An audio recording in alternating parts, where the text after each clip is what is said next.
Hoje recebemos no estúdio a pré-candidata à presidência pela Rede Sustentabilidade, Marina Silva. Ela foi uma ótima entrevista. Na economia, por exemplo, ela disse que pretende recuperar o superávit e o câmbio flutuante. Ela se colocou ainda como contra o congelamento dos gastos públicos e disse que não pretende privatizar nem Petrobras e nem os bancos públicos. Na política, Marina defendeu sua escolha de criar um partido do zero e, segundo ela, programático. Ela afirmou mais uma vez que não tem inimigos na política e fez até elogios aos governos do PT e do PSDB, apesar de ter dito que o tempo deles na política já acabou. Mas mais do que eu ficar falando aqui o que ela disse, a nossa produção separou um trechinho dessa entrevista, a Vera inclusive participou. André, coloca aí e a gente já debate aqui. Vai lá. Eu acho que esse negócio de Marina sumida é uma estratégia do pessoal da desconstrução e das fake news para poder justificar o fato de que eu não apareço nas páginas policiais, porque eu não estou na Lava Jato. Porque a sociedade já começa a perceber uma coisa, não é? O mundo é maior do que o PT e o PSDB. Eu estou saindo pela terceira vez como pré-candidata à presidência da República e não foi fácil essa decisão, porque eu sabia que teria menos tempo de televisão, 10 segundos, pouquíssimo dinheiro. Eles vão ter, acho que quase 20 vezes mais recursos do que eu. A senhora não mas eu sabia que era de jeito nenhum. Nós somos um partido político que se coloca respeitando o legado do PT, do que há de bom, do PSDB, mas somos uma alternativa. O PT, o PMDB, o PSDB precisam de férias. Vera Magalhães, você participou da entrevista. O que você achou do desempenho da Marina? O que você achou da entrevista de uma maneira geral? Vai lá. Patrick, ela está muito mais focada, muito mais objetiva e muito menos sonhática do que nas eleições de 2010 e de 2014. A de 2010 eu acompanhei como editora de política, então acompanhei toda a trajetória que a levou a ser candidata pelo PV. A de 2014 eu estava em período sabático, então não acompanhei de dentro das redações, mas vi também aquele processo de desconstrução da sua candidatura e a fragilidade com que ela reagiu. E agora, essa é a terceira ou quarta entrevista que eu vejo da Marina. Achei a melhor de todas. Achei que ela foi muito consistente, muito coerente dentro daquele ideário dela. Então, dentro daquilo que ela vem apresentando desde 2010 até aqui, há uma evolução, há uma coerência e há uma organicidade de raciocínio, de projeto para o país e da maneira como ela explica a sua trajetória política. Então, eu acho que isso ficou muito evidente da entrevista e também das reações a ela. Eu recebi diversas manifestações de políticos de vários partidos, adversários dela, notando que ela foi bem. E ela foi questionada sobre tudo, questionada sobre sua religião, questionada sobre a sua proposta para a economia, que muitos duvidam que ela tenha possibilidade. Eu a questionei sobre a falta de apoio no Congresso, sobre os problemas do seu partido. O Vila perguntou todos os problemas dela quando esteve no PT e assistiu ao mensalão, demorou para sair do partido. Isso não tira essas fragilidades dela. Ela continua sendo uma candidata que tem um partido fraco, que terá dificuldade de governar por não ter uma maioria no Congresso, se eleita, e que tem essa dicotomia, que ela sempre tenta se apresentar como uma terceira via, dizendo que vai governar com os melhores deste ou daquele partido, sem, no entanto, mostrar como isso seria exequível. Eu acho que todas essas coisas ficam também patentes na entrevista. São coisas que ela vai ter de demonstrar que tem capacidade ao longo da campanha, e eu não sei se ela terá estrutura de campanha para fazê-lo. Ela tem esses 10 segundos, ela tem um partido que mal se aguenta em pé, tem pouquíssimo dinheiro de campanha, vai ter fragilidades. Ela, com essa coisa de não ser nem direita e nem esquerda, ela acaba tendo seus votos fagocitados à direita e à esquerda por outros candidatos que demonstram mais apetite que ela pela briga política. Então, eu acho que ela continua tendo vários problemas para a sua candidatura, mas dentro deste perfil de centro, dos candidatos moderados / reformistas que têm compromisso com uma aplicação de uma política ortodoxa, algo com o que ela vem se comprometendo desde 2010 de maneira constante e sem flertar com populismos. Dentro desse espectro em que a sua candidatura se inscreve, até agora, ela pareceu ser quem tem uma proposta mais coerente e mais fechada. Andreasa, o que você achou da entrevista da Marina Silva aqui ao Jornal da Manhã? Suas considerações sobre o que ela disse, enfim, vai lá. Probleminha? Caiu a linha do nosso Carlos Andreasa, já ele volta, claro, falando sobre a entrevista. A gente está fazendo o ajuste ali, Vera, mas ainda sobre um outro trecho da entrevista, aliás, foi você que perguntou, com relação ao Fernando Henrique e a própria Marina, eles vêm trocando um certo elogio aí.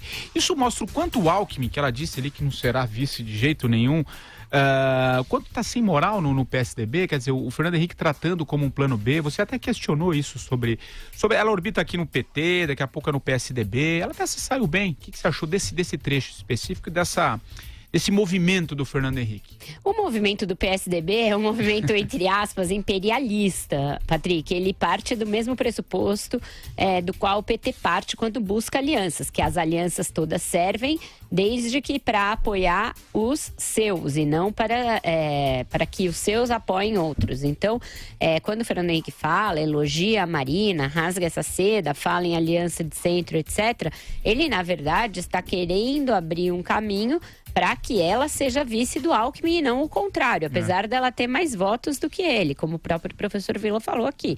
Mas ela foi vice do Campos tendo muito mais votos do que ele, você até lembrou na entrevista. Pois é, né? mas até para isso ela tem uma explicação que é coerente e que eu já vi dar em outras ocasiões. Quando ela fala sobre isso, ela diz o seguinte: eu não tinha conseguido criar a rede naquela eleição. Sim, eu era muito forte, eu tinha muitos votos, porém o TSE negou o registro à rede.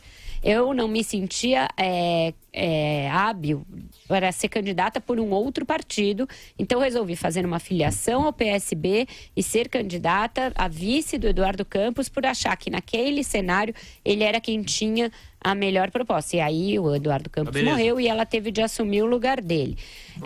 Então, ela agora não cogita isso, e já negava em relação ao Joaquim Barbosa, voltou a negar agora.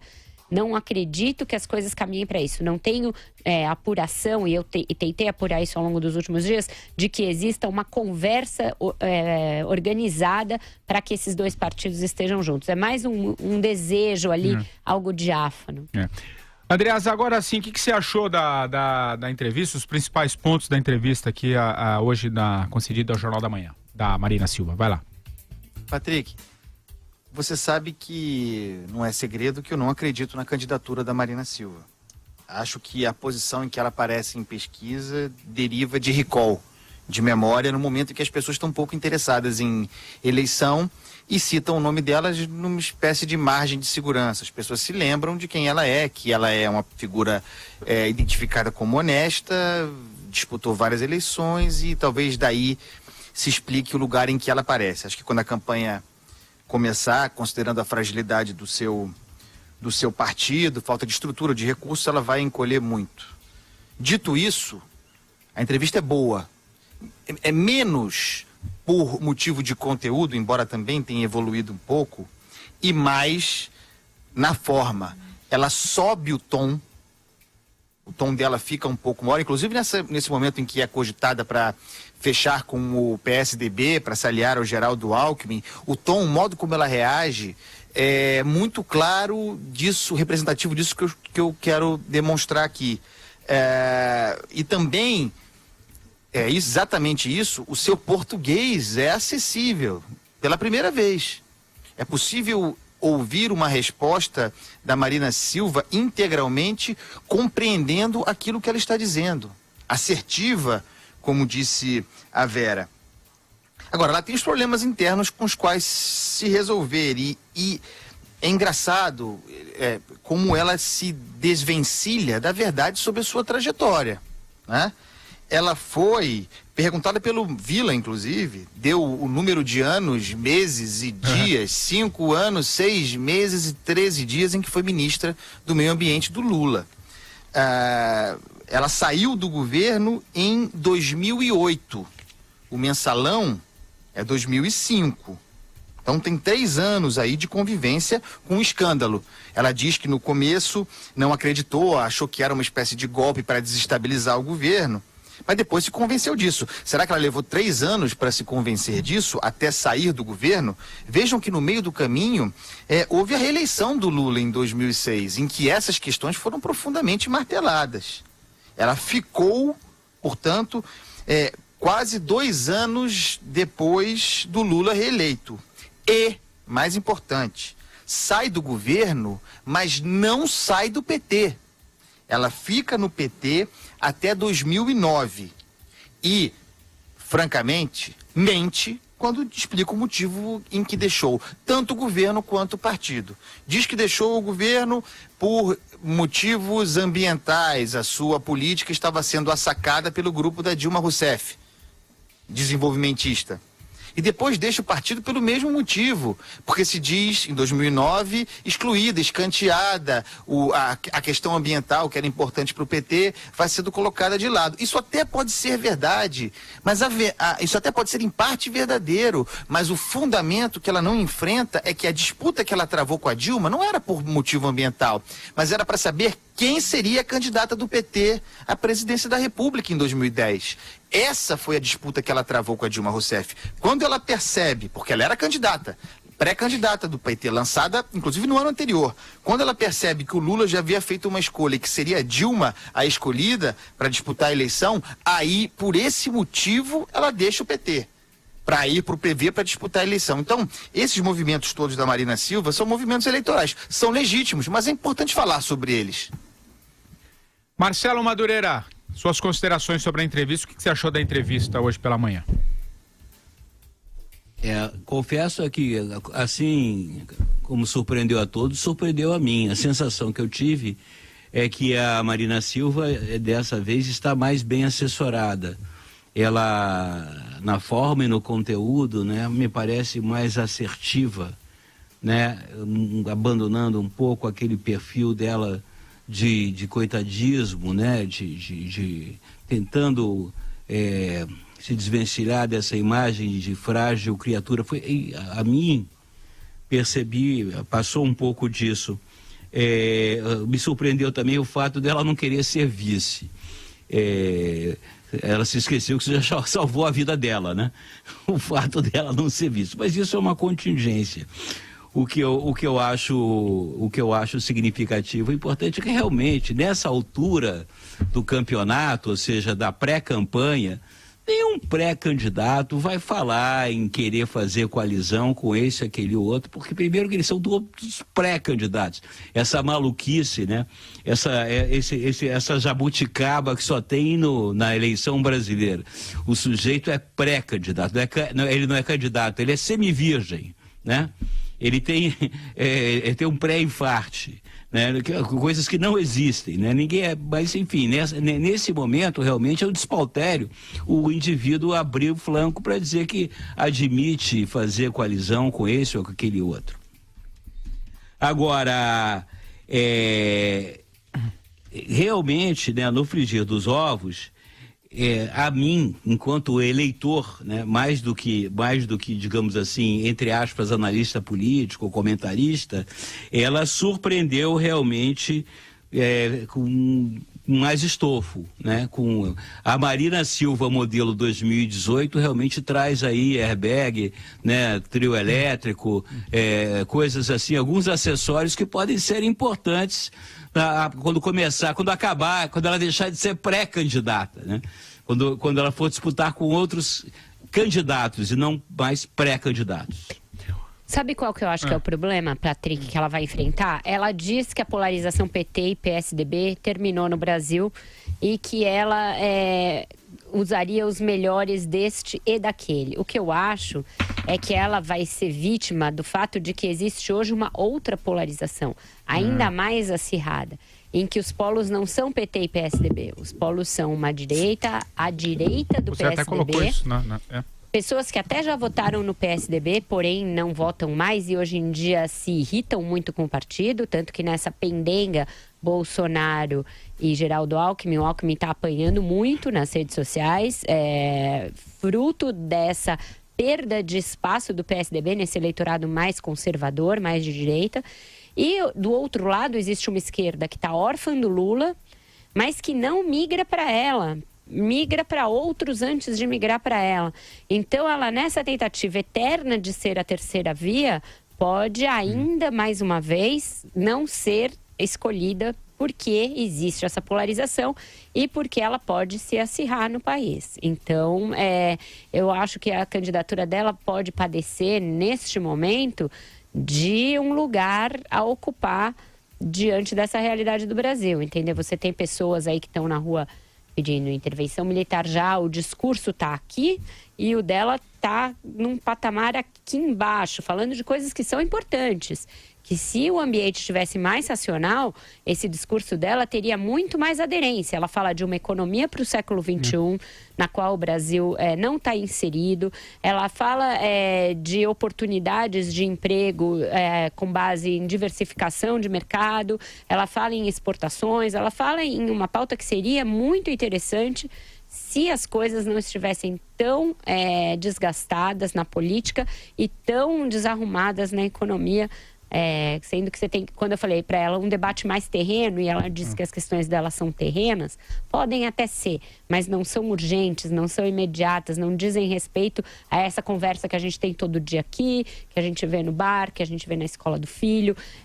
Parece que as preocupações dela estão tanto dissociadas dessa coisa mais concreta e mais palpável, sabe?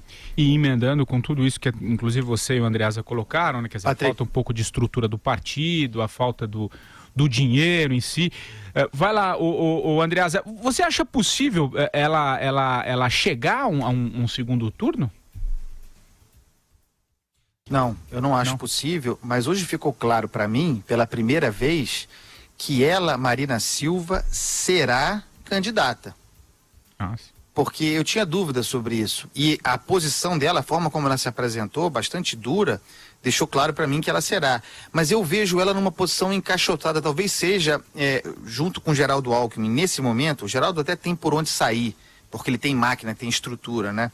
Mas a Marina está numa posição muito encaixotada e que é derivada da eleição de 2014. A gente lembra que ela perdeu o eleitorado de esquerda, o eleitorado, sobretudo lulista, no momento em que apoiou o Aécio Neves contra Dilma. Ela faz um movimento de se afastar da esquerda, perde esse eleitor, sem conquistar o eleitor do outro lado. Então, a posição dela é difícil numa eleição que vai ter esse tom. Por mais que ela suba o dela, sempre fica quem. Vai ter esse tom aguerrido e muito prático, muito objetivo. O lobo é o lobo é o homem, é o lobo do homem, como já diria Thomas Hobbes. Alguma consideração ainda, o Madu? Acho que sim.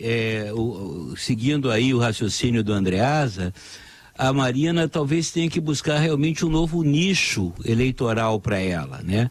Eu não consigo ver nela, no discurso dela, um discurso que seja palatável aos que se consideram de esquerda hoje no Brasil.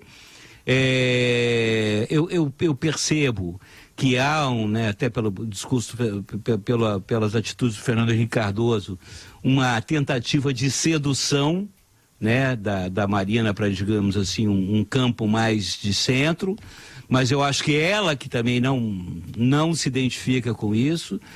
E, enfim, eu vejo ela ainda procurando um nicho aí para se posicionar na campanha, e aí eu não sei realmente que tipo de eleitor que ela vai atrair, que tipo de eleitor que ela pretende atrair. Realmente, hoje você tem um contingente grande de pessoas que votava na social-democracia do PSDB e tal, e que não vai votar mais, né? Se bandeou para uma extrema-direita, algumas até para uma esquerda, mas que não votariam na Marina, não vou até por esse carimbo que ela tem de ter participado do governo Lula e tal.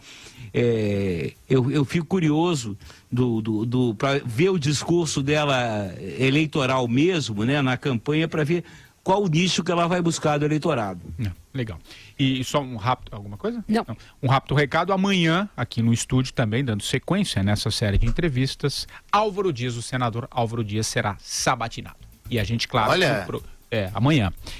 E na semana que vem, aí sim, o Alckmin e depois o Ciro Gomes também, todas as agendas já confirmadas.